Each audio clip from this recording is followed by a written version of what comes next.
हमने वो question complete नहीं किया, इनफैक्ट हमने सिर्फ उसको सरसरी तौर पे देख लिया, याद आ रहा है? अच्छा जी, हमने सवाल को सॉल्व करना है, मैं आपको सवाल सॉल्व करा रहा हूँ। किसी ने कंप्लीट कर लिया होगा, इनफैक्ट काफी सारे लोगों ने कंप्लीट कर लिया होगा, जस्ट होते हुए देख लें एक दफा ताकि ये चीज तुम्हारे सामने जो है वो आ जाए। अच्छा जी मेरे प्यारे बच्चों, मुझे सबसे पहले सवाल में एक बात ये बताएं कि weighted average contribution margin ratio निकालना है। सर मेरे पास कितने प्रोडक्ट्स हैं? दो, कौन कौन से? टेबल्स और चेयर्स। टेबल्स हैं और चेयर्स हैं। बेटा आज की क्लास थोड़ी सी टफ होगी ना। अवैध भाई ये दिल कहीं और दे दें यार प्लीज, बड़ा हो जा भाई।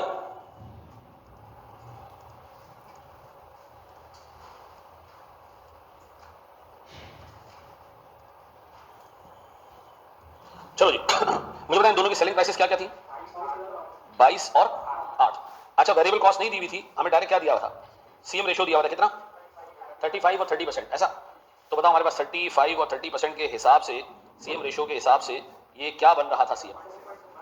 ये कितना? 7.7 और ये 1.2, 2.4। अच्छा बैलेंसिंग फिगर ये हो गया जी 14.3 और ये हो गया जी कोई 5.6, ऐसा? रेशियो इनका पता है कितना है? 1:4, ऐसा? अब मैं निकालने जा रहा हूं सर रेशियो किसमें? रुपीज में।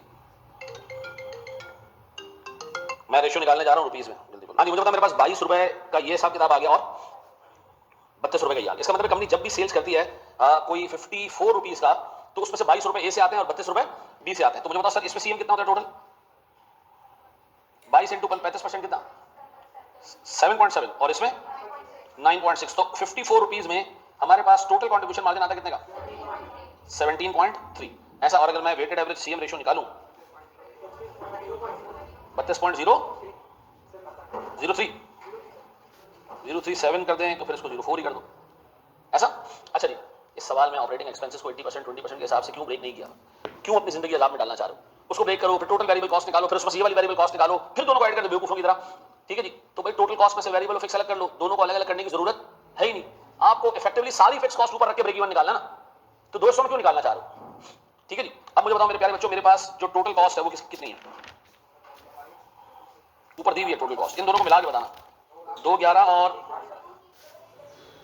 268800। अब बताओ जी इसके दो हिस्से हमने बनाने, एक हमारे पास वेरिएबल कॉस्ट है और एक, अच्छा वेरिएबल कॉस्ट है हमारे पास सेल्स का मल्टीप्लाई बाय 1 माइनस 32.04%, कितना? 165। चलो जाने दो। फिक्स कॉस्ट बैलेंसिंग फिगर होगी कितनी? सही है, ये राउंडिंग ऑफ का मसला आ रहा होगा आपके पीछे, कोई टेंशन वाली बात नहीं है। अब बताओ उसने आपसे सबसे पहली चीज क्या मांगी कि ब्रेक इवन सेल्स रेवेन्यू निकाल लो, 8 नंबर ले लो। तो break even sales revenue 1,03,633 divided by 32.03 sorry 3,23,550 कर लो, 448 कर लो, एक ही बात है। अच्छा मेरा एक सवाल है और सुनो, अगर आप देखो तो ये सेल्स आपकी करंट सेल्स से ज्यादा है, क्यों? वेरी गुड सर, क्योंकि हम लॉस में थे, तभी तो ब्रेक इवन से नीचे सेल्स कर रहे हो, तभी तो तुम लॉस में। ब्रेक इवन से ऊपर होते तो हम प्रॉफिट में होते। अच्छा इसके बाद वो क्या मांग रहे हैं? इसके बाद वो कह रहे हैं भैया आपको नंबर ऑफ शेयर्स और टेबल्स निकालने हैं। 2 मिनट के लिए नंबर छोड़ दो, अगर हम कमाना चाहते हैं, हमारा टारगेट प्रॉफिट क्या है?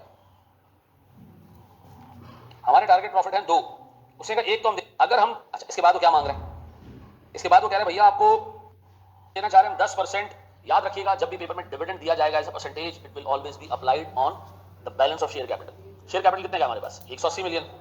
तो 180 मिलियन का शेयर कैपिटल है, उसका 10% वुड बी 18 मिलियन। डिविडेंड कब दिया जाता है? प्रॉफिट डिविडेंड दिया जाता है टैक्स के बाद या टैक्स से पहले? टैक्स के बाद दिया जाता है, तो इसका मतलब ये आफ्टर टैक्स टारगेट है, ऐसा? फिर इसके अलावा और भी कुछ है? हाँ सर 4% ऑफ सेल्स भी है। तो अब बताएं सर मैं सेल्स कैसे निकालूं ये वाली है? ऐसे करूं सर मैं पार्ट बी के लिए, मेरे पास 1,03,633 प्लस कितने? 18,000 प्लस 4%, ऐसा? लेकिन सर इन दोनों को हमने क्या करना है? क्रॉस अप करना है। टैक्स रेट कितना हमारे पास? 34%, तो ये कितना होगा?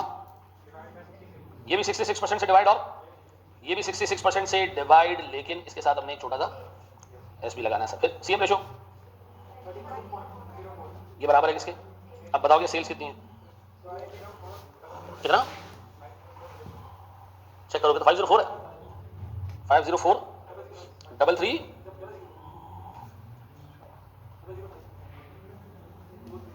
ऐसा पक्का?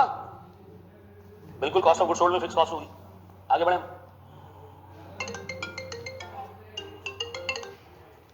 क्लास में अब इसको आपने नंबर ऑफ यूनिट्स पे ब्रेक करना है, वो आप कर ही लोगे, आई होप कर लोगे।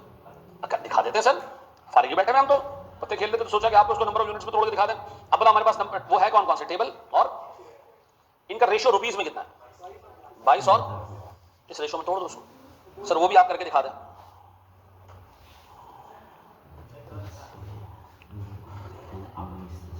नहीं वो अपना आंसर चेक करा था इसने, नहीं भाई कोई किसी को भी चेक कर सकता, मसला नहीं है। 205 298 671।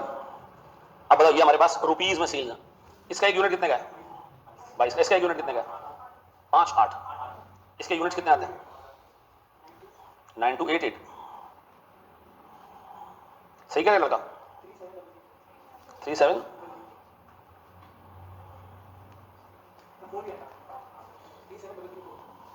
अच्छा 37,000 है और ये 9,200 है। ऐसे ये 1:4 का रेशियो मैच कर रहा है पक्का? आगे बढ़े हाँ जी।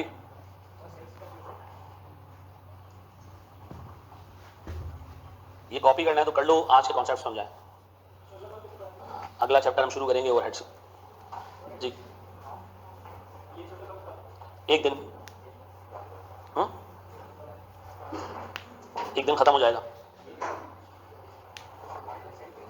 है? मैंने कहा एक दिन खत्म हो जाएगा, ये तो नहीं कहा एक दिन में खत्म हो जाएगा। सुना कर भाई तू कंफ्यूज। मैंने डिविडेंड 18,000 की जगह 18 करके करा था, रेशियो मैच करा था, आंसर मैंने नहीं होगा ना मैच ऑब्वियसली। बिल्कुल करवाएंगे, आने के हिसाब से कह दिए। अच्छा भाई ये तो आपको मेरे ख्याल में शायद पता चला होगा ना कि पीपीई के लिए आपने अब पेपर इस तरह देना होगा। अभी थोड़े टाइम में खैर अभी अनाउंस भी हो जाएगा कि आपका इंटरव्यू भी होगा, इसमें आपका ग्रुप डिस्कशन भी होगा और प्रेजेंटेशन भी होगी, ठीक है ना?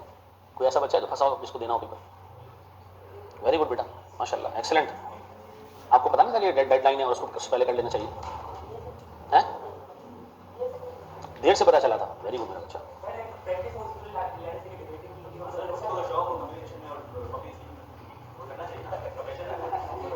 और क्या मजा है कि अगर बंदा उसमें फेल हो जाए और कैफ ही पास ना हो है?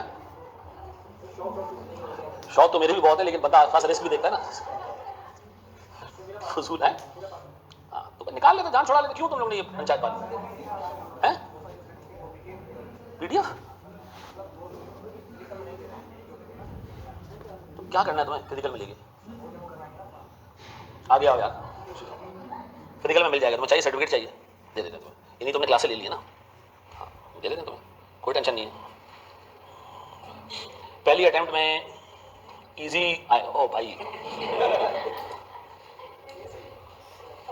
डीएसआर का पर्चा है